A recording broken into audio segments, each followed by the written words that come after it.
Hello, welcome back to Nothing and Everything. We still don't have a theme song, and how are you guys? Oh yeah, what are your names? Sorry, Jesus. I'm Ben. I'm Arianna. I'm Russell, I think I already said that. We're off to a cooking start here, and I'm chewing gum, and I'm really trying not to chew, but I have to swallow it. It's a whole thing. How are you guys? Hanging in there. I'm doing all right. Yeah, I'm doing good. I just swallowed my gum. I'm glad you guys are doing well. How was your guys' weekend? We're actually recording on a Monday for once, which is unheard of. I had a decent weekend. Nothing of note besides what we'll talk about later. Mm-hmm. Yeah, same basically. Yeah, I stayed up till 5 a.m. this morning watching the TV show The Boys, which will be my recommendation for the end of the episode, but it's fantastic. But yeah, other than that, nothing really happened. It was good. You know, it's nice to have a weekend where literally nothing goes down. Yeah. Arianna, how's coaching? Going all right. Had a game today. Lost to a good team. They didn't have all their players, but they won the county a couple years in a row. So losing by 5, I think, is a pretty good confidence boost for the girls. Yeah, I mean, I think a close loss is better than getting your asses handed to you. And it's still Summer League, right? Yeah. Okay. So end of next week. Oh, okay. Is that when high school starts? They start in September, but Summer League cuts off in beginning of August, unless you go into playoffs. Oh, okay. I said something really dumb in the car with one of my buddies a few days ago. I was like, isn't it funny that we don't have to go back to school in August? Forgetting the fact that I'm starting grad school in August. I'm like, oh no, that's going to be me again. But yeah. Is September a typical start time for schools around your area? Me? Yeah. Yeah. Yeah, same After here. Labor Okay. Day. Yeah, Chicago schools start then. Yeah, I mean, my college, we went to school end of August. That's when I started. Mm-hmm. Yeah, Ben, when does Purdue start back up? The 19th. Oh, okay. So Yeah. fairly early. I totally forgot it starts that early. Yeah. Hell, my kids are going back to school and within the next, week or two. Oh, wow. Yeah, so, young kids, elementary, preschool, and, even, middle and high school, everything below post-secondary, they start, pretty much mid to early August. Damn, that's wild. I think my high school started right before Labor Day usually, right before. So at the very, very end of August is when my high school usually started. Because the first week in a high school was always Labor Day. And then went through, probably the beginning of June? Yeah, I remember. Actually, it's weird. I remember my high school graduation because I was looking at my yearbook because I was cleaning stuff in my room. My graduation was May 19th. So we got out probably 2 weeks earlier than everyone else. So yeah, end of May, beginning of June. Okay. Same for you, Arianna, and schools in the nebulous area of the country where you live? Yeah. I know I just remember graduating high school on June 1st. Because my high school is Catholic, so you had to graduate on a Sunday.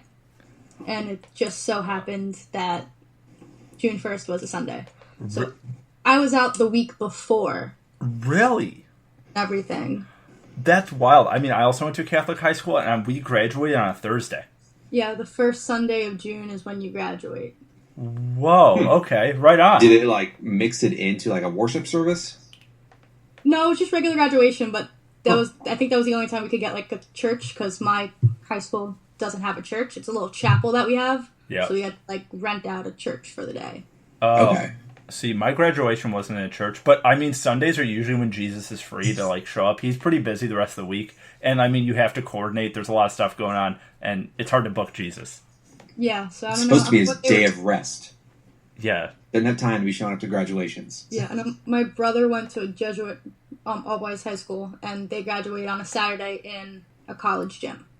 That's what I did. College gym. Did you have to wear a white tuxedo? What? No. What? Yeah, they make the boys wear white tuxedos for graduation. It actually looks really nice. No, for my graduation, I just wore a shirt and tie underneath my gown and cap. I actually still have my cap and gown from high school. It's like hanging on the back of my door. But the one from Purdue you have to give back, but you get to keep your cap. Actually, I have it in this room. It's somewhere. It's film themed. Surprise, surprise. Because I decorated mine. Because I feel like if you don't, come on, just decorate your goddamn cap. I do not plan on that. You're not decorating yours? No, I just want to get that shit over with. And Oh wait, I have mine right here. I know this is bad radio, but I have all my graduation stuff here because apparently I don't put stuff away in this room, but this is mine. It says creative. I like that. Yeah. Yeah, mine's a film slate. But yeah, I mean, it's not like I did that at 2 a.m. the night before graduation where I had to be there at 6 a.m. So, needless to say, I didn't fall asleep halfway through my commencement. It happens. Those speeches are so long. I remember being the first school to go up. So I got up right there. I mean, my last name is all the way at the end, but I got up there, the first group to go, and then I fell asleep for the rest of the graduation. Yeah. No, I understand. I mean, Purdue, they do 6 different graduations. So for liberal arts, it was liberal arts and graduate veterinary medicine, graduate business, and one other one that were together because they were like fairly small, but together they filled out like the auditorium we were in. But yeah, they do 6 graduations, like Thursday morning, night, Friday morning, night, Saturday morning, night. Is how they do it. And yeah, I was Friday or Saturday morning, and it was super not cool. And you have to line up in this one big room for like 4 hours. Ben, it's a nightmare. I feel for you. You'll go through it, and you're just going to be staying there. Your feet are going to hurt so bad. I'm sure. I mean, it's to be expected from a major university. Yeah. And they're so mean to you in the armory. They're so mean to you. They're like, you can't sit down. It's like, what the hell is going on? They're like putting you in single file line like preschool in a giant way, and it's 1,000 degrees in there. It's a nightmare. So have fun with PTSD that. from my early enlistment days, where they're mean to you for no other reason but to just like make sure that the message gets across that like do as you're told, go here, stand there, or do this. Yeah. Yep. You'll get that. It'll be cool though. It's fun. Then you get to take pictures in front of a green screen. Yeah. I don't know why the fuck we're talking about this, but people want to know. Also, there's like no movie news this week except for some sad news that Rutger Hauer died, who you may know from Blade Runner. And he was only 75, which is not that old, but apparently he had some health issues that unfortunately took his life. I want to say 75 was also Russie Taylor. She died just a few days ago. The voice of Minnie Mouse, as well as a few characters on The Simpsons. Yeah. She passed away. Yeah, 75 is not that old, so that's not that many innings. You try to get to 9 innings. Come on, guys. But yeah, it's real sad. That's a big loss. I think that Blade Runner speech is one of the most iconic film speeches of all time. And especially like the Minnie Mouse voice is another iconic kind of like character and big in our like culture. But I think that's the only real news, except for the fact that apparently Joaquin Phoenix's portrayal in the movie The Joker is getting Oscar buzz already. So, I don't know how legit that is. People say that about a lot of films. And then they come out and either they're like, holy shit, amazing, or people are like, no, it was good, but it wasn't good. I think people are still going to compare his Joker to Heath Ledger's. And then everyone's going to say, oh, he shouldn't get an Oscar for this. Yeah, yeah. It is kind of a role that kind of lends itself to Oscar-worthy like acting if you do it correct and the right way, because you're going through so many different emotions of like psychosis, facial acting. It's just like something that if you do it the way that the character, like through the kind of like the element of how the character is supposed to be, you're like you need to be kind of a good actor to do it well. Oh yeah, 100%. And I mean, I'm excited to see the Joker. I mean, we're definitely going to be reviewing that for the show. It's definitely one of the more hype movies of the year for me, besides the one that we watched for this week. I don't know. Honestly, with movie news, there wasn't a whole lot after Comic-Con. People still don't like The Lion King. I'm trying to think if there's any other huge news. The Hobbs and Shaw spin-off of the Fast and Furious comes out this next week. I have no anticipation or no, like... Holy shit, I even ate dinner tonight, guys, and I can't... I have no... I'm not anticipating the fact that I'm going to be seeing it at all. I'll see it when it comes to Netflix or whatever. I mean, the only thing I could think of is that Martin Scorsese's The Irishman has a world premiere set for the New York Film Festival. Yeah. Did you see the behind-the-scenes footage or the stills from that? Yeah. I don't know what to think about that. I mean, I love Martin Scorsese, and I think, I mean, he's helming this thing, so it's going to be good. It's either going to be good to great, but from a lot of the on-set photos, it looks very weird. With a lot of the costuming and Robert De Niro in that weird wig with the platform shoes. You never know, though. Yeah. If I had no... Sorry, go ahead. So it could be like clickbait. They want you to think it looks bad, to keep you talking about it, and then when it premieres, next Oscar film. Yeah, it could be. Yeah. If I had no clue what this film was about, and I heard, like, Scorsese, Irishman, platform boots or whatever, and a wig on De Niro, I would think it was about, like, a leprechaun or a Lucky Charms guy. Oh, most definitely. Except he's an asshole and he beats people. That's the Scorsese way. He just Still Lucky Charms guy. Yeah, he, like, clocks people. But yeah, so hopefully it's good. I mean, the only other movie that I was kind of excited seeing, but now I don't really, was Ad Astra. I've seen more like stuff about it. It looks cool, but it sort of looks like Interstellar, kind of. So you never know. Yeah, who knows? It's got our boy Brad Pitt in it. It does have our boy Brad Pitt in it. He's usually pretty well selective for his movies. He really is. He's in a lot of stuff, but nothing he's ever been in has been completely horse shit. Yeah. But do you guys want to talk about the main topic for this week? Nah. Okay, yeah. And that's the episode, guys. Thank you for listening to 13 minutes of us say stuff. That was nothing and everything. Okay. Ben, what's the topic? Or Arianna, what's the topic? Go for it. Once Upon a Time in Hollywood. Yeah, so what did you guys think at the top?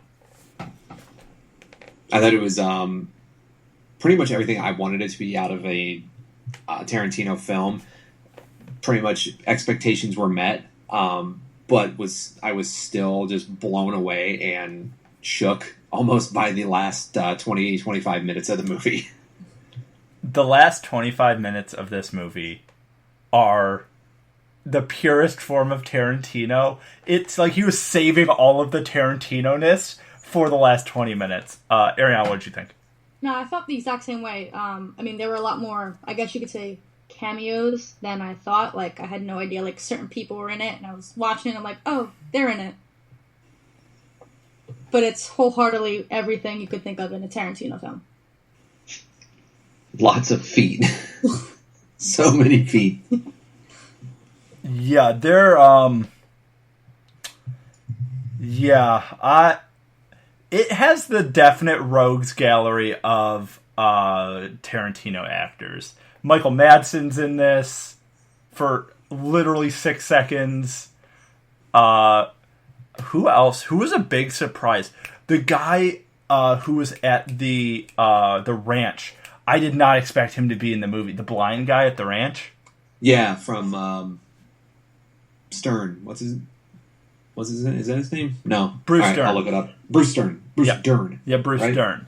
Dern, yeah. I honestly, I didn't expect him in this movie. Who else was in this that really shocked me? Oh, Al Pacino is in this for 2 scenes. Mm-hmm. I was surprised that, for someone that didn't show up was Sam Jackson. Oh yeah. There was a scene I thought he was in. I'll have to go back and rewatch the film, but before we get into spoilers, there's a scene where they're filming a movie in the movie and they go into a saloon. I thought Sam Jackson was one of the guys sitting at the table, but I don't think he is because there's nothing about him being in the film. But I just thought there was like a guy who had his head down kind of like this who looked a little like Sam Jackson. I'm like, did he just sneak him in for a throwaway thing? And I don't think Tarantino would do that because he respects Sam Jackson as an actor way too much to do that. I mean, Right. I'm surprised that sorry, go ahead then. No, I was gonna say, right. Like, I agree with he wouldn't just kind of put him in the background to not say anything. That would be almost like a disservice to the people watching the film. Like, you see him and he doesn't say something, it would be like, what is going on here? Yeah. So, can you guys tell me what the story of the movie is? Really, I mean, it's kind of it's one of his more simple stories. I think it's just Leonardo DiCaprio plays kind of an aging actor that is coming to the realization that he is getting like put in roles to where he's kind of just being or considered washed up among the Hollywood acting like core. His stunt double, played by Brad Pitt, just kind of along for the ride at this point. They mention it within like one of the scenes of dialogue that he doesn't really do his stunt double work anymore, just because some old like or some conflicts between other people in the industry, and so now he's just kind of his busy man, his like handyman around the house. Mm-hmm. And then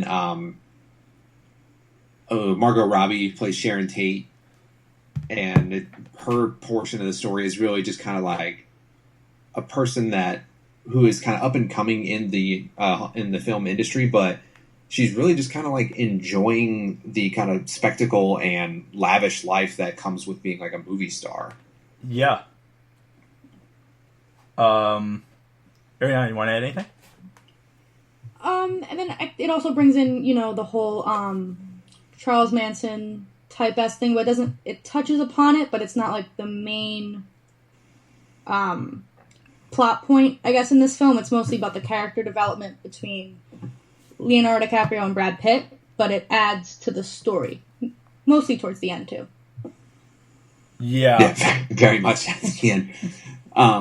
Yeah, really, like the Manson thing, it's just like, I think it's kind of setting that stage for like what the 60s and like Hollywood in the 60s were, and how the events that took place around the Manson family, especially like the murders of Sharon Tate and other people, really kind of brought the innocence of the 60s to a grinding halt before we moved into kind of the 70s and a different kind of era. Yeah, most definitely. I really, really, really... I like the feel of this movie. I think that was the biggest thing, not just the aesthetics, but the feel, like the energy the movie had all the way through, where it was this movie was very clearly made by a guy who likes movies and a guy who likes making movies.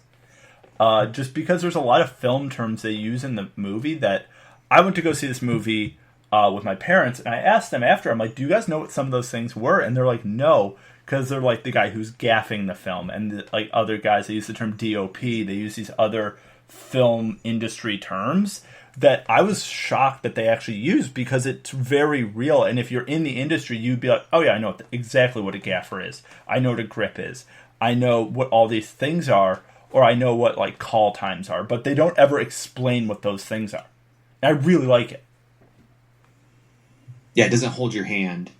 Yeah. Through the like filmmaking process, and it spends a lot of time, especially in the scenes where DiCaprio is like filming movie scenes and TV scenes. Like, it just kind of just sits you there, and you're just along for the ride. It doesn't explain anything. It's almost like movie within this larger movie, that you almost kind of get the feel for the entire plot of that made up film within this movie. Yeah. I really also like the eccentric director character that is in this Western film. That character is hilarious. Who's just... when Leonardo DiCaprio is like, oh, you're not going to be able to see me in this makeup, he's like, that's the point. We don't want to see you. We want to see the character. And Leo's like, whoa, whoa, whoa. Because he's kind of this John Wayne-esque kind of guy who wants to be him as a person just on a film screen, not a character. And I thought that was really interesting. And him forgetting his lines, and that little girl who's in the film, she steals that every scene she's in. And when she's like, I think that was the best acting I've ever been around, and he starts crying, it's such a good moment in the film because it just shows how vain he is. I don't know if this was intentional, but I made a connection, like a lot of parallels between DiCaprio's kind of washed up actor, kind of putting in, I guess, the scene of his life, like doing the best acting he's ever done, with like how Tarantino brought back John Travolta, like from kind of his like twilight of his career for Pulp Fiction. And I mean, he really just reinvigorated his entire career with that. And I kind of felt like if it wasn't intentional, it was definitely something like you could draw a parallel for with, DiCaprio and kind of him being brought back to life through just good filmmaking or someone that can work with a director. Mm-hmm. Yeah, I agree. I think that is a good parallel that I didn't even think about with kind of this meta commentary on himself and other actors, because even the scene with Bruce Lee, which I really want to talk about, I think Tarantino is saying a lot of stuff that general audiences who aren't in the Hollywood sphere won't pick up on. I think he's calling out people in this film. Or maybe not the exact individuals he's showing, but I think he's calling out a lot of the industry, just as, in a way, the show BoJack Horseman has done the same thing, where they're just pointing out flaws in the industry, and they're doing it in a way us regular people can see, but also because Tarantino knows other people will see this and be like, oh wow, he just said something to us as well. Yeah, pointing out the kind of absurdity of certain people, whether it be actors, people behind the scenes, filmmakers, taking their job in business like almost to a level of seriousness to where they forget that if you break down filmmaking and television like to its bare essence, it's just like people playing pretend. Yeah. And people like, filming that. And I think kind of, Tarantino is looking at that especially for the Bruce Lee thing where people kind of take themselves too seriously. They love the smell of their own fucking farts. And he's just like, look at you. Like yes, you are talented, but when you're going off on like your little spiels about being some sort of like master of martial arts or whatever, the actor who played Bruce Lee, his like big spiel before him and Brad Pitt's like big scene together. I think he is kind of just like tone it down a bit. Like we're all trying to have fun and we all love making movies, but certain people do make it a little bit more insufferable for others. Yeah. For that, what did you guys think about the film being marketed, or at least some of the early news of the film being about Charles Manson and being this Charles Manson Sharon Tate murder thing, and that kind of, we'll get to the end, kind of not happening. Yeah, I mean, I was kind of expecting a little bit more of Charles Manson in general, because that's mainly what the trailer had in. Like, it kind of set up the whole thing where, like, oh, Charlie's here, now what's gonna happen? Yeah. But then it was mostly like, I think the girl's name was Squeaky, the Dakota Fanning character. She had a bit more lines than I was expecting. But, like, I just thought it was gonna be a little bit more about that. Like, the whole thing was gonna be not based around it, but it would have more of an impact. Yeah. I do agree. I wasn't ever disappointed, but I do wish we at least had one more scene with Charles Manson. And that's not me being like, I want to see Charles Manson, but that actor they cast looks like him. And even the energy he brought in maybe the 5 to 10 lines he had in the film was really good. And I actually didn't really realize that Sharon Tate had moved into the house where the Beach Boys used to live, and that's who Manson was looking for. Because he was friends with the Beach Boys. Which is a weird true story. But yeah, I thought that was really interesting, and I thought it was really cool that the film used old movies and superimposed actors into old scenes. The one from, was it The Great Escape? Yeah. Was so funny. Where he's just like hamming the shit out of the lines. It is really good. And then the stab at Inglourious Bastards that Tarantino makes in the beginning of the film with the flamethrower, which we'll get back to. And just like the little cutaway moments where he's like, this flamethrower is too hot. And the guy's like, yeah, it's a flamethrower. And the other scene where Brad Pitt is working on the roof of Leonardo DiCaprio's house, and he just thinks about why he didn't get a job in the industry. And he's like, yeah, that seems about right. And he like threw Bruce Lee into the car, and it's like, oh yeah, this is the guy who got away with murdering his wife. And you almost see what happened, but it's left up to interpretation. Do you think he did it? I think so. Because like his character doesn't really put up much of a defense when people like call him out, like like Kurt Russell's wife, Yeah, who was played by I forget her name, but it's like Tarantino's longtime like stunt woman. Yeah, that he uses for everything. She was Uma Thurman's stunt woman in Kill Bill and all Yeah. that. But yeah, like he doesn't really put up much of a fight against like her calling him like a murder or wife murder. He's just kind of like whatever.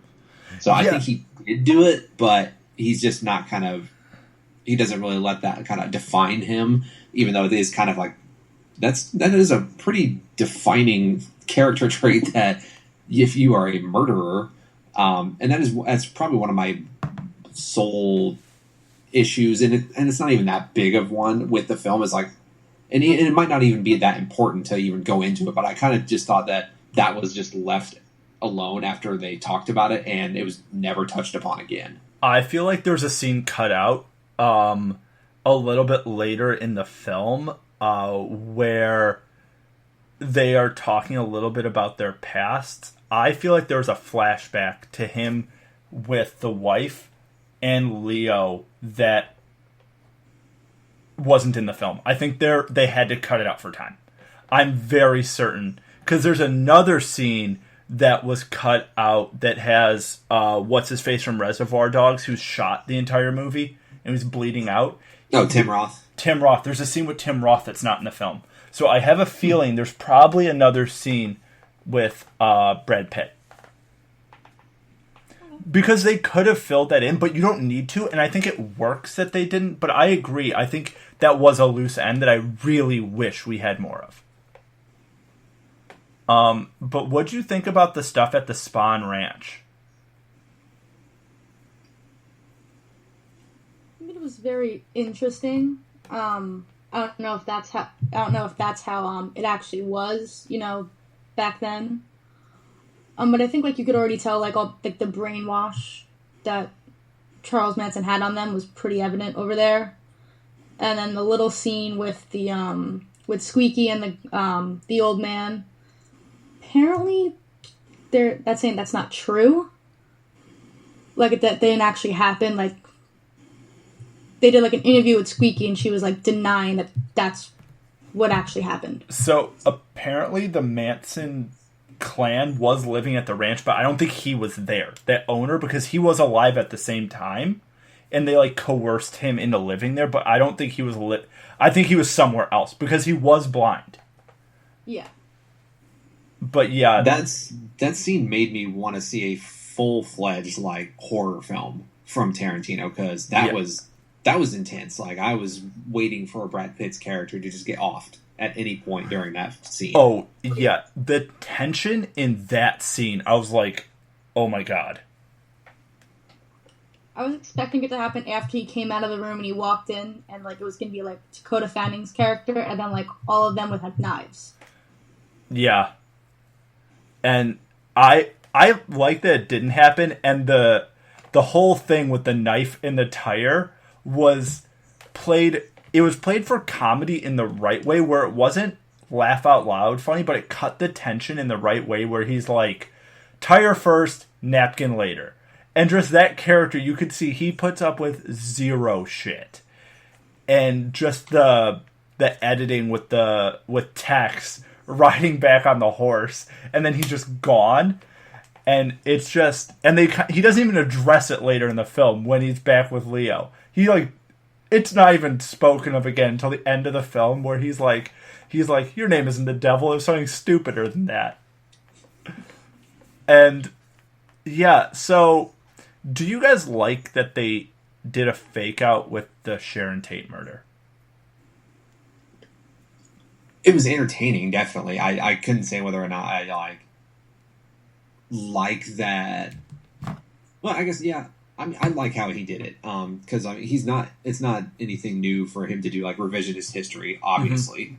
Mm-hmm. But I read a kind of an analysis of that ending somewhere that they pointed out that this is kind of like his sort of justice for like Sharon Tate and for like how Manson was the one that was responsible for kind of ending that era of Hollywood with those crimes and with everything that happened.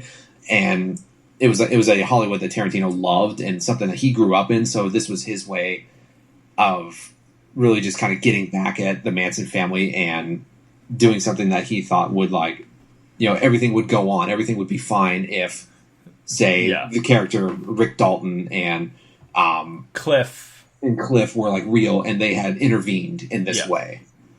Yeah.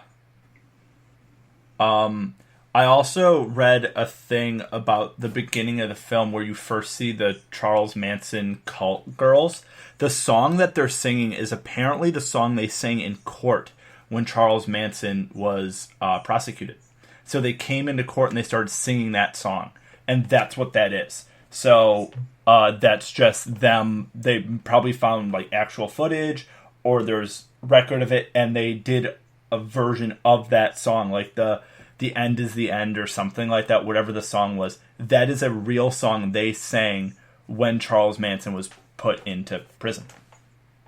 Which is kind of a little cool history factoid Easter egg kind of thing. I did like what they did at the end. It was another one of those little history things with Cliff taking the acid cigarette. Yeah. Because when Charles Manson followers committed their crimes, they were all high. Yeah. So him doing his thing while he was high was kind of like an ode or a similarity between the two. Yeah, I could definitely tell, because they had the acid cigarette. I'm like, when are they going to use this? Because it's the same with that and the foreshadowing with the flamethrower, where I'm like, when the hell are they going to use the flamethrower? Because they talked about it like 3 times throughout the film, and I'm like, this has to come in at some point. Like, there has to be something where they mention it, or it's at least on the wall in his, like, house. It was Chekhov's flamethrower and Chekhov's acid cigarette. Yeah. Like, they showed them, they very prominently, like, focused on them, like, they gotta be used at some point. And I love, so the spaghetti western plot, where it just cuts to 6 months later, I think is brilliant. Where they have him go to Italy and then come back, where they're like, where they had it narrated. Also, who is the narrator? I thought it was Brad Pitt, but I could be wrong. Kurt Russell did a lot of like the narrating. I think that was Kurt Russell. Oh, it was Kurt Russell's voice? Yeah. Because the narrator has such a good level of quip to it, where he's like, and they know the only way to celebrate 9 years as friends is getting blind drunk together.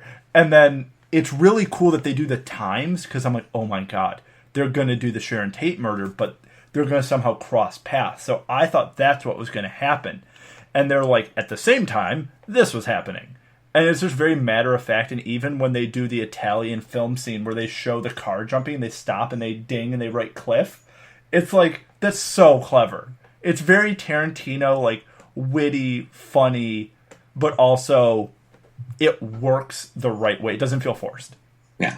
And there was another Inglourious Bastards reference to one of the Italian filmmakers whose name was Antonio Margheriti. Yeah. Who was Eli Roth's like kind of Italian name when they were at the actual theater with like full of Nazis and he couldn't pronounce it correctly. Yeah. And that's like the Brad Pitt thing where he's like buongiorno. Mm-hmm. And that scene, the theater scene in that film, and a lot of what Brad Pitt does this entire movie felt like Lieutenant Aldo Rain. it really felt like Quentin Tarantino's like, take Aldo Rain and just put him in the United States. Yeah, dial it back maybe a little bit, but Yeah. not too much. And there's just a lot of stuff where when he was at the ranch where he's like, I'm going to get into this house right now. You're going to let me get into this house because that's what's going to happen. And even when he was on set and he was just talking to people, he's like, so here's how this is going to play out. And it never works out in his favor. It never works out how he says, but it kind of always sort of half works out in his favor. And it just is really quite good. Mm-hmm. Another shout out to someone that did really well in this movie was like the main girl from the Manson family that they focused on, like Margaret Qualley's character. I forget her name. Oh, she's the one that he keeps passing by in the car. Oh yeah. She was very good in this film. Yeah, so what did you guys think of that character? Because I don't know, I thought she was going to be one of the ones to do the murder at the end. I thought that's what they were setting up for. I thought so too. Oh, her name was Pussycat. Oh, yes. That's because they're like, yeah, we love pussy, and then Brad Pitt's like, yes, we do. Yes, we do. And, like, that whole interaction at the ranch where he's just, like, so cool, but also, like, what the fuck is going on up here? Where he's, like, the guy's like, have you ever been to Texas? He's like, I was in Dallas for a day. Like, this whole, like, thing. And he's just, like, such an asshole, but it really works for that character. Yeah, and I thought Squeaky Dakota Fanning's character was going to be a part of the murders, too, because the main one, that was who was in the trailer. Yeah, that portrayal, because when you hear her voice where it's like, if he comes closer, tell me. And this whole thing where, like, you're building up, I'm like, and Dakota Fanning was in the opening credits, so I'm like, who is she going to be in the film? I really, really liked her character. I wish they used more of her, because it was so good. Yeah, that's like... that goes across like a lot of Tarantino films. Like he gets actors that do such a phenomenal job in these small roles, and you want to see more of them. Yes. Like for Inglourious Basterds, like we keep going back to that, but Michael Fassbender's character, who was only there for just Operation Kino, or at least the meetup in the bottom or the basement bar, it's like he was phenomenal in that film, and I wanted to see more, but Tarantino pulls the rug out and he's like, nope, this is all you get from him. Yeah, and that scene from Inglourious Basterds, I was actually thinking about that watching this movie. And like how he gets, because he's an actor, he's not a spy, and he does 3 the wrong way. He does this instead of the other version of 3, and he fucks it. And that's what botches the whole thing. I was waiting for a moment like that in this film, where it's such like a subtle thing that just collapses an entire plan, and that kind of didn't happen. And I mean, I wasn't disappointed, but I was waiting for that moment. Yeah, it was more it wasn't like the realization that, oh no, something just happened that went wrong. It was all like an explosion of things that happened, like we'll get to that last scene, but what is it, Brandy the pit bull, and Brad Pitt, how he just goes, and then just all of a sudden everything just goes buck wild. Like that's how everything unfolds in this movie. Not with this slow burn, but there's moments of slow burn, but it was more just like the holy crap, everything is going insane right now. Yeah, that's a cute dog. That pit bull and his relationship, that dog is incredible. And as soon as we saw that dog, I'm like, something's going to be up. The dog food was disgusting, though. I like he really closed in on the plop of that refried bean looking can of crab. I like how when he's high on acid, he licks it. He's like, nope. I thought that when he went out to go for his walk with Brandy, that he was gonna meet up like the Tex and Flower Child and the other 2 people were gonna drive in, and he was gonna be outside. That's what I was thinking as well. And I was also like, okay, he's high on acid. He's going to leave, and he's going to show back up after the murder, and they're going to blame him for the murder. That's what I thought was going to happen. Yeah. and I thought they were gonna shoot Leonardo DiCaprio's character because when they reached for the gun, but then he just kept on drinking his frozen margarita. That whole sequence was so funny, where he's just blackout drunk, just being such an asshole to them. He's like, "Get the fuck off my property!" No, drive backwards, and they actually do it. They drive backwards all the way to the bottom of the hill. I thought that was so good. And even after they realized who he was, they're like, "That was Rick Dalton." Like they were still like, even though they were kind of murderous psychopaths and all high, they were still starstruck by him, even though he was being a dickhead to them. They were like, Rick Dalton, like he was on TV, he was on Bounty Law. That's crazy. Yeah, that, and then the thing where he's on FBI, where like he's just doing the worst performance ever, is so funny. I did appreciate how they kept like those old TV shows in, and like the original Sharon Tate movie that was in the movie theater. Yeah, the Sharon Tate scene in the movie theater is incredible. Yeah, like I went with my parents and my brother. My mom like kind of talked to me like in the thing. She was like, "That's really Sharon Tate on the screen right now." Yeah. But yeah, no, I think that was really good. And Margot Robbie as Sharon Tate being this kind of bubbly person, but also the scene where she's fighting the other actress in the film, where they cut between her and Bruce Lee, was a really cool effect. Because and it showed that kind of goes against some of the criticisms that I've read about the film, and it's in particular about Margot Robbie and how she wasn't given very many lines to speak. And she, like, I'm defending Tarantino to the point where it's like, Robbie is doing phenomenal acting without lines. Like, to say that she needs lines in order to be a good actress, like that, you're clearly not watching her on screen, like, blowing it away right now.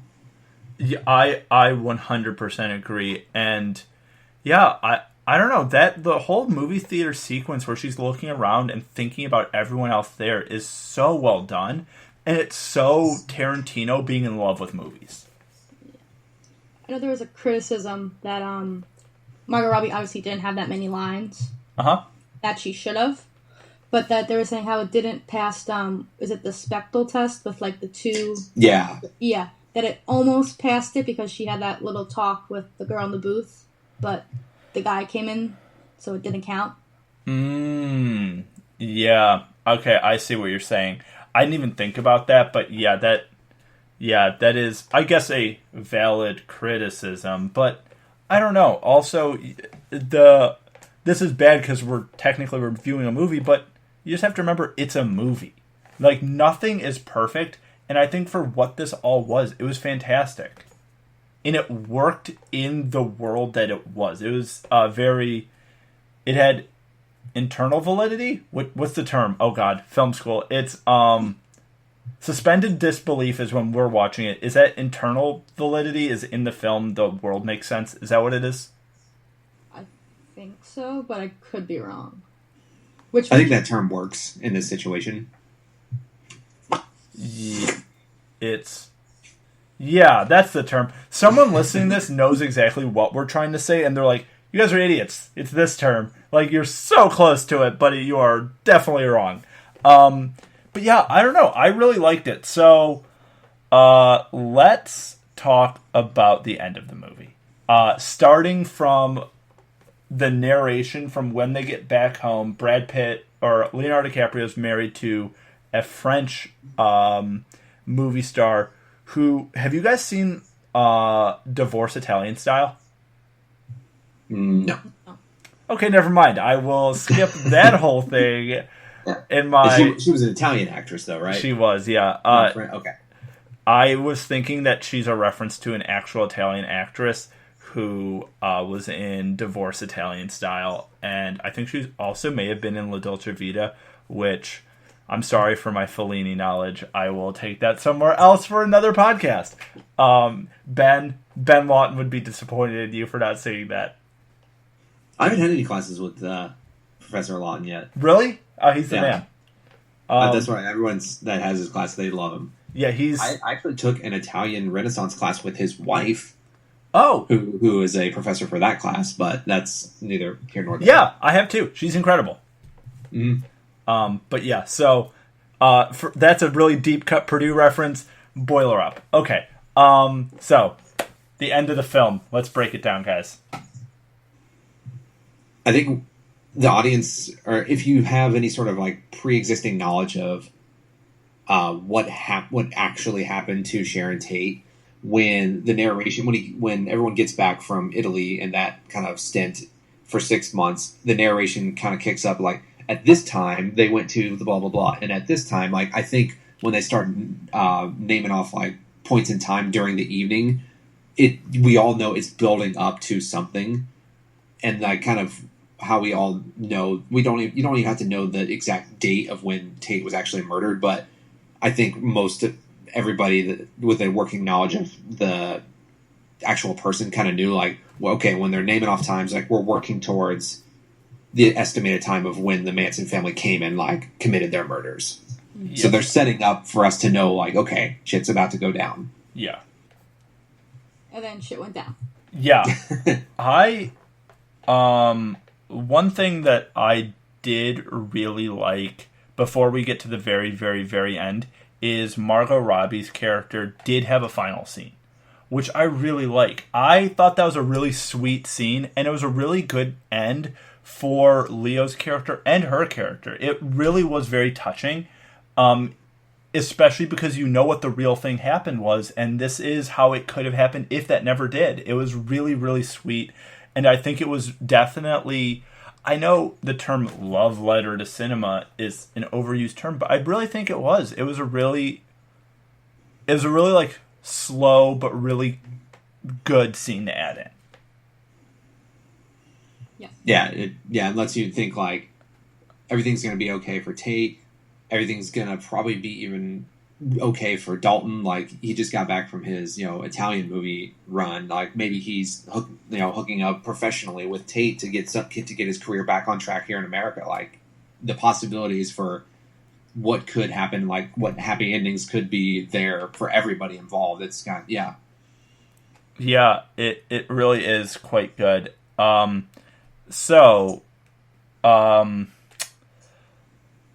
The end of the film, we'll just start it off with Leo and Brad Pitt get back from their night of drinking, very drunk. That's where we're going to start the like scene by scene breakdown of the end of the film. Let's go. Arianna? Okay, yeah, go ahead. They get really drunk. Sharon and her friends they come back to her house.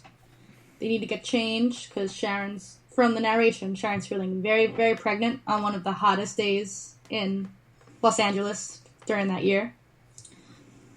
Brad Pitt, is sitting down in the chair. He opens up the cigarette holder, sees the acid cigarette, and decides that now is a good time as any because he was saving it. Mm-hmm. Leo decides to go make some more frozen margaritas. His wife is still sleeping. Yeah. And then Brad Pitt's dog wants to go for a walk. Mm-hmm. So he goes outside, smokes the acid cigarette, and takes his dog for a walk. And then as he's walking down the hill, I'm assuming he makes a right, and all the Manson people come in on the left, and they pull up to up the street. Yeah, which results in Leo coming out blackout drunk to yell at them because, like, there's goddamn hippies in the driveway. Which is, like, that term where they just are shitting on the hippies so much is hilarious. Where all he says is, like, even at the end, where he's like, I don't know, there's some goddamn hippies.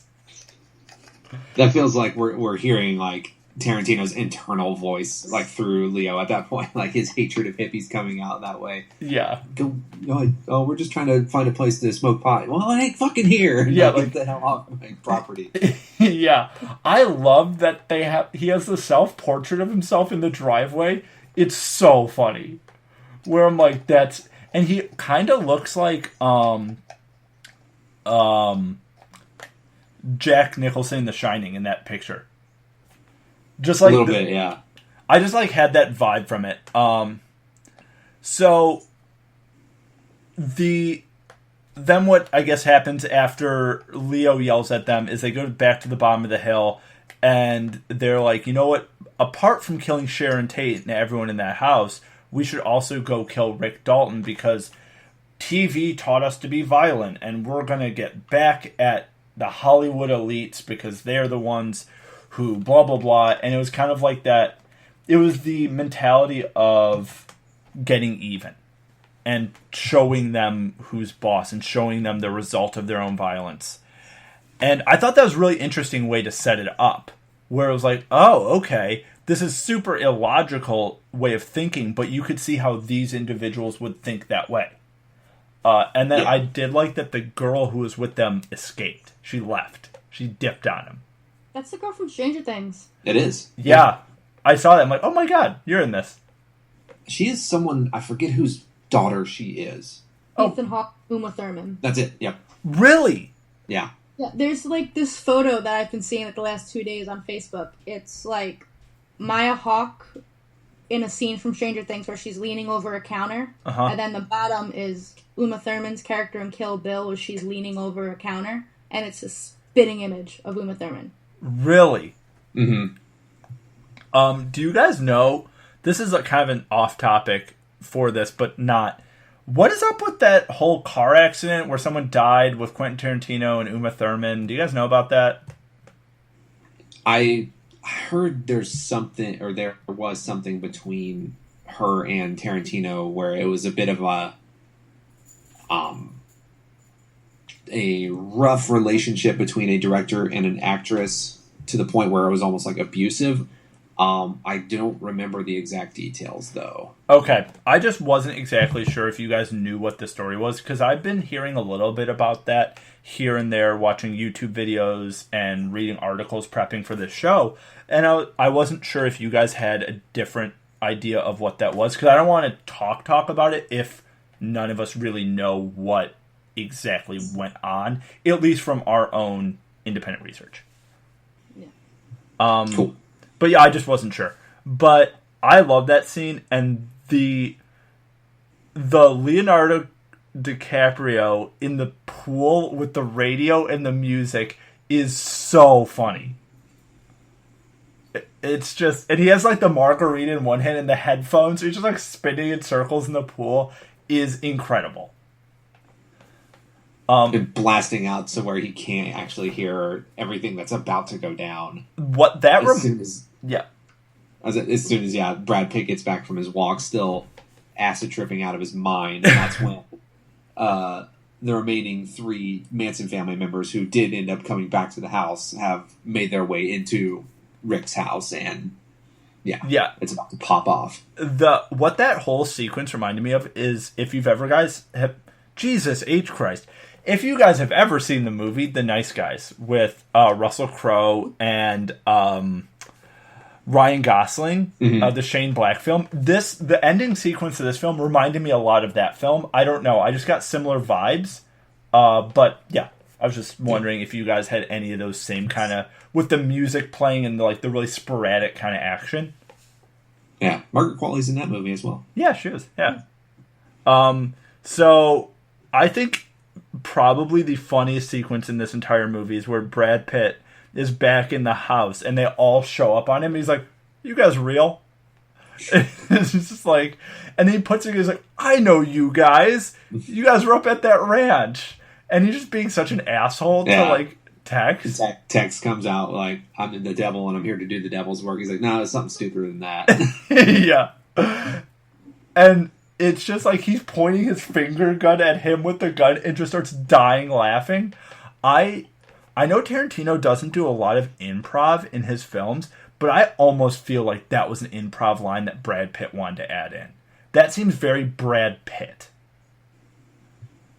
And it makes it all even better. Like, once he actually does get Brandy to kind of do her thing on Tex, it makes you realize, like, he's like stoned out of his gourd on acid, but he is still of the mental capacity to realize what kind of situation he's in, and he was kind of just playing dumb to buy time and assess the situation. Yes. Yeah. And I thought that whole sequence was so tense. that was Quentin. That's what I'm talking about, where Quentin Tarantino took all of his Tarantino-ness, bottled it up for the last 20 minutes, where before that, this movie had literally no violence. Yeah, outside of just like the movie stuff the movie scenes where it's not to be taken as if it's happening in quote real life. Yeah. Also, I don't think Tarantino was in this movie. Usually he puts himself in as a cameo. I didn't see him unless I missed something. I don't remember seeing him. No, I don't. Unless he was like one of the background actors just walking around on set. Yeah. I just don't really remember, which I guess is fine. Maybe he just didn't want to, or he cut that scene out himself. But yeah, I thought that was really interesting that he wasn't, because I almost thought, the opening scene, before we get back to the end, where they're getting interviewed, where Brad Pitt's like, yeah, carry his heavy loads, is like how it starts off. I thought that interviewer could have been Quentin Tarantino. Yeah. But, yeah, so the film then, when we cut back to the end, it essentially turns into Brad Pitt saving the day with his dog. Beating the hell out of pretty much all three of the Manson family members. It was a very satisfying thud and crunch when he threw the can of dog food at the girl's one face. member. I was like, Jesus, like, you don't really think like a can of dog food would be used as a weapon, but something like that big and how kind of like the size of it that they keep showing, and just full of food, like an aluminum or tin can like that, yeah, that's gonna break someone's face if you throw a dead center in them. Yeah, that when he threw it just clocked her and she went down, and I'm like, oh my god.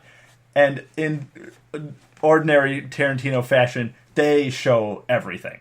Yes, I just think having the Italian wife being there as like the little comic relief during all of it was a really good choice. It was a good choice, and I like the fact that she's not speaking any English the whole time, and Brad Pitt keeps looking over at her like, what the hell is going on? Because he's still super stoned. He's like, I'm too high to do this, but also I need to do this.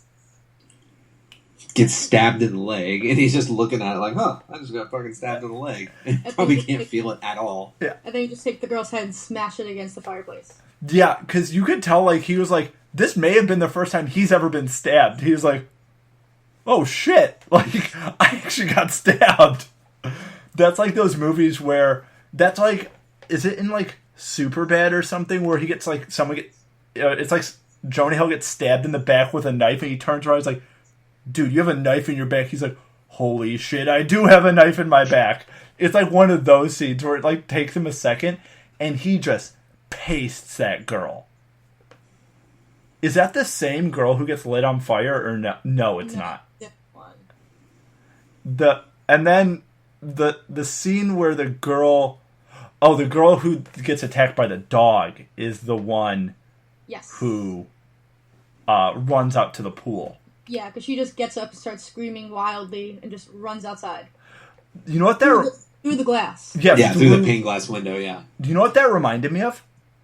Where Uma Thurman plucks the girl's eye out in Michael Madsen's trailer in Kill Bill. That's what that reminded me of. Like very, like that kind of like blood curdling scream. And Leonardo DiCaprio's his reaction. Oh my god. What the fuck is going on? I almost feel like they didn't tell him what exactly was going to happen on that day. Like they gave him a false script, because his reaction is so genuine, where he like flips out of the like chair into the pool, is like, and he like waits a second, and she starts firing the gun, and he's like, he goes into the pool house. I thought he was just gonna hide there, and then with the flamethrower, you're like, comes out, goddamn flamethrower. When they had the shot where like the girl came out flying into the pool, and I saw the radio go in the water, I thought that when she fell in the water, she was going to get electrocuted for some reason. I thought that was like that's what was going to happen. And then nothing happened. Yeah, there's like so many setups in that scene where you're like, you think something's going to happen. Tarantino's like, nope, you're going to wait, because it's going to be an amazing payoff. And then he just comes out with this fucking flamethrower and just does it, and it's like the most over the top Tarantino moment, but it completely works. Like it's not out of character. And then I think one of the funniest things is before we get to the other part of the end, where he's talking to Sharon Tate's ex-husband or ex-fiance, and he's like, "Yeah, I used a flamethrower." He's like, "The flamethrower from this movie?" He's like, "Yeah, still have it." And yeah, I just like think it's so funny. They're so casual. It's like, "Yeah, so the flamethrower." Did you guys feel at that scene when he's talking to Tate's ex-fiance and he invites him up? Did you kind of feel like a sort of a foreboding Yes. feeling like something was going to go wrong? Because and to me, it just didn't feel quite like the happy ending was about to happen. It was just like, oh yeah, you want to come on up here? And how the way it was lit and how there was like no music going on. I thought like, oh no, like something's going to happen to DiCaprio here. I thought Charles Manson was going to be like standing in the driveway and the guy was just going to lead him to his death. Yeah, there's definitely an ominous feel to that moment where, like, I was, like, biting my fingers, like, oh, God. Where, like, he walks up to the house and Manson's standing in, like, the circle. But then I think it fit because in the end, you saw it when, like, it pans all the way up and you're looking down on it and you see the two shadows on the roof. Yeah. I thought that was what it was. After it happened, I said, oh, that's what it was setting up for, like, two more Manson people are, like, looking out on them. Yeah. And yeah, no, I really, really, really did like that. And I think the Brad Pitt ending is so funny, where he's just like in the on the stretcher, he's like, and away we go. And he's just so casual about everything. He's like, I don't know, it was a bunch of hippies. And I did like when the wife was sitting in the chair, like, well, after she saved herself by punching a girl and ran, the dog ran after her and they both hid in the room together. Yeah. Talking to the cop just wasn't writing anything down because she was spewing out Italian. Yeah, he's just like looking at her, just like, what the hell do I do here? I think the other scene that was really funny is when they get off the plane and it reminded me of Spaceballs, where they have like all the luggage and Brad Pitt just pulling all of that within the white denim suit. It's so good. It made it sad, like, it was because it just happened, like, right after they showed the scene where they basically have to, like, break off the friendship almost. Because he's like, yeah, I got a wife now, and we can't really afford to keep you around as, like, a handyman. But he still pushes their luggage, like, right behind them as, like, the loyal friend. Yeah, that character, Brad Pitt steals this movie 100%, and that character of Cliff is so likable. Like, you could tell he's also kind of a piece of shit, but he's like someone you'd want to have as the tough friend who's a good guy. Kind of just reminded me of his Mr. Smith character in Mr. and Mrs. Smith because, like, you just liked him, but he just kills people. Yeah. Definitely. And the scene at the Spawn Ranch where he beats the shit out of the guy who put the knife through the Cadillac tire, after that, I'm like, Brad Pitt is going to have another fight scene. Because you can't set up that kind of character like that without having some big payoff. And that's the biggest, not gripe I have, but I think going back in the movie, it'll make it better, the second watch, is knowing how it ends and seeing how they're playing to it. Because I went into this movie probably the same way you guys did, with no knowledge of it. Like, I didn't watch any of the late trailers. I didn't look at any reviews. I didn't look at anything. I just went in blind. Yeah, I tried to go in as blind as I could. Now that I'm thinking about it, I think the kind of backstory stuff with Pitt and his wife maybe sets up how he is capable of kind of dispatching the Manson family just in the kind of brutal way that he does. Because it might seem a bit out of character. Like, sure, he's a stuntman and he might have some sort of fight choreography training or any sort of just real fight training, but to be able to, like, take someone's life, and especially the brutal fashion that he did, it might make more sense to know, like, in the back of your mind, like, okay, this guy has murdered someone before. Yeah, you know what? That's a really interesting way of looking at that, where that was just a very subtle way of being like, this guy might be a cold-blooded killer. if like pushed to it. And yeah, when he kills his wife, does that mean at that point in his life he had a boat? Like he was making enough money to have a boat at that time? Probably. Seems like it. Yeah. I think they said like Rick's character had like a steady stream of work, so that was probably when it was. Okay. Yeah, like when he was still the star of Outlaw or whatever it's called, Bounty Law. Yeah. Yeah, that makes sense because he had the boat and the wife was just like, this piece of shit boat and you're such a piece of shit and everything. And you just see him grab the harpoon gun. He's just like holding it in his hand. And I'm like, oh God. Which is very Tarantino humor. Yeah. But on the whole, what'd you guys think? Very much liked it. Like I said, I would probably put it about maybe like 4 or 5, like ranked as far as like his 9 feature films. Very much enjoyed it, so I would highly recommend it. Arianna, what do you think? I think it was really good. Same with Ben, like 4 or 5 on the Tarantino scale. I think it is one of the best movies in 2019 so far. Oh yeah. What can top it? Yeah, I also I have a question. When you guys saw the movie, did you see the trailer for Mr. Rogers? Yes. I showed up about 5 to 10 minutes into the previews. Oh, okay. So I might have missed that, but I did see like the Mr. Rogers trailer like previously on the internet. Yeah, that movie looks delightful. So I'm very excited. But so here's the question before we're done. I'm gonna just throw out a few Tarantino movies, and you just tell me if this movie is better or worse. Reservoir Dogs.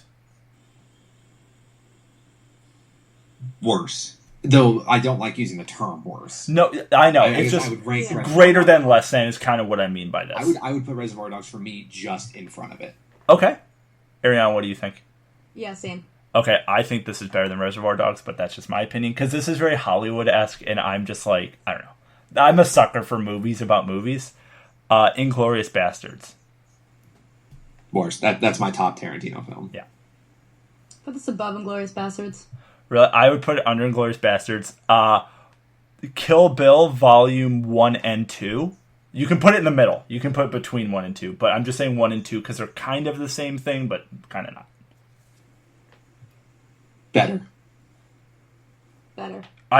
For me, it's just ahead of those. Okay, I agree. It is better than both Kill Bill films. The end with the crazy 88s in Kill Bill is pretty sweet, though. Yeah. That's one of the most iconic Tarantino things. Pulp Fiction versus this? Worse. Number 2 for me. Yeah, word. I would agree, but I think this is more watchable than Pulp Fiction, because Pulp Fiction can be really hard to follow if you're not ready for it. Okay. That doesn't mean it's a better film. It's just easier to digest as an audience member, or maybe not a big... This is, like, I think I told you on the phone when I first got out of it, it's one of his more straightforward stories as far as, like, everything happening at the same time, or at least, like, parallel to each other, and not jumping back and forth. Yeah. Which I did like. I thought that was kind of refreshing. I thought that was good. Jackie Brown. Worse. Or, no, I'm sorry, better. Wow. Yeah, better. Same. Better. Yeah. Same, better than Jackie Brown. The Planet Terror Grindhouse, that... Yeah, pretty much, I think everything after, now, the ones that we haven't named, for me, it'll be, like, better than those. Hateful Eight and Django, it's better than both of those. Yeah. Actually... Okay, I'm switching around the Kill Bill 1 and 2 with Django. Like, Django is just behind this one, I think. Oh, okay. I forgot about Django. How the hell could I forget about it? I love that movie. I like pieces of Django. I don't like all of it. There's a few spots in Django where I think it drags, but the ending of Django with Leonardo DiCaprio is incredible. But I don't love Hateful Eight. I've said it before. It's good. It's also 5.5 hours long, and it's good, but it's just like... It meanders a lot. It does meander a lot. I have an analogy for Django Unchained that I'm not going to say on this podcast because I'm not. I'll tell you guys off air, but I think it's a very accurate thing about Django. I said it in a class one time, and my professor actually laughed. So I'll tell you guys after we're done on the air. But I'm glad we're pretty much in the same consensus about this film. I was worried one of you would hate it. I was so worried. But speaking that you're having us compare all of his films, I did read an article, like, just before we started this, that Quentin Tarantino actually uses something in all of his films that can connect them together. Really? The cigarettes. Oh, the red apple. Yeah, they're in it. They're in every film. Okay. Every film. Interesting. That's really funny at the end, the post-credit scene where he's like, I smoke red apple cigarettes because they're smoother on my lungs or whatever. Oh, fuck. I didn't stick around for any post-credits. I didn't either. I found out about it after. Oh, you didn't? It's so funny. Is that the first time he's ever done, like, a post-credits Yeah. thing? So that's why I didn't stick around. Yeah. Like, I just, like, oh, he doesn't fuck around with that kind of stuff, so okay. And then my brother asked, was like, is there a post-credit scene? And I was like, no, I don't think so. And he was like, all right, let's go. It is, and it's him, and it's like, it's Leo, and he's like, I'm Rick Dalton, and I smoke red apple cigarettes. They're the only non-filtered tobacco that tastes great and is smooth on your throat. And it's like, if you buy red apple, you can get this cut out of me. And it's like him like this with like a thing of cigarettes. And it's so funny. And then they're like, okay, cut. And he's like, fuck these cigarettes. He's like, where the hell did you get this cut out? I have a double chin. He like kicks it out of the way, and then it ends. Fuck, man. I'm trying to stick around for that. It's so funny. It's very Tarantino humor poking fun at like the 60s where it's like, back when cigarettes were healthy, this is what we could get away with. But yeah, so... Yeah, before the cigarettes, what was the burger chain that was in some of the film? Big Kahuna Burger. Big Kahuna, yeah. Yeah, I mean, clearly they can't take that to like The Hateful Eight or Django or something like that, but it is in the others. Right. I actually have a Big Kahuna Burger shirt and visor that I got. I wear very occasionally. If I ever go golfing, I'll wear my Big Kahuna visor and look like an asshole. But a few people have gotten the reference, and they're like, "That's awesome," and I'm like, "Thank you very much." I'm glad that you also understand this incredibly obscure reference. But yeah, so what are your guys' recommendations for this week for the listeners? I don't think I have any this week. Okay. I've not been a media consumer very much this week. That's except fine. For the movie. Yeah. I'll recommend the movie. Go see the movie. Okay. I'll do Orange is the New Black. Oh yeah, that's out. 4 episodes left in the final season. Okie dokie. So I totally didn't know until today that the final season like just came out. I'm like, wait, what? Yeah, I don't even think I finished last season. It came out last week. Okay, last week. I'm 2 seasons behind. I didn't watch last season or this obvious new one. I think it's it's either the final episode of season 5 or season 6, but they break the fourth wall for the first time. Ooh. That was very interesting. Okay. Interesting. Ooh, I guess that does remind me. I haven't watched an episode in a week or two, but I am enjoying. I guess I can plug this show, Fleabag on Amazon Prime. Lots of fourth wall breaks, and it's a hysterical show. Yes, I have seen Fleabag. Okay, good. Fleabag, Orange is the New Black, and for me, go watch The Boys. It's on Amazon Prime. Have fun getting all these streaming services, everybody. All of these are paid to watch, but I'm guaranteeing most people have Amazon Prime and Netflix. And those are the two I think most everyone has. And if you have Spotify, I think you automatically get Hulu. Is that right? Yeah. If you can get the premium. you get Spotify Premium. You get the ad-supported Hulu. So yeah, if you have those, most of the stuff we recommend you can find there. If anyone is listening and is wondering, because I've had friends ask for certain shows as recommendations, like as friends who've listened to this and friends who just asked me for recommendations. That's where you can find these. Whenever I put them in the description, I will always put the format in which it's easiest to watch these pieces of media. But yeah, that is about it for this week. I'm Russell. We have a website. Go look at it and stuff. This is another episode. You guys want to sign off? Ben can do it. Okay. For Russell, for Arianna, I'm Ben. This has been Nothing and Everything. Thanks, guys, as always, for listening. We'll catch you next week. Goodbye.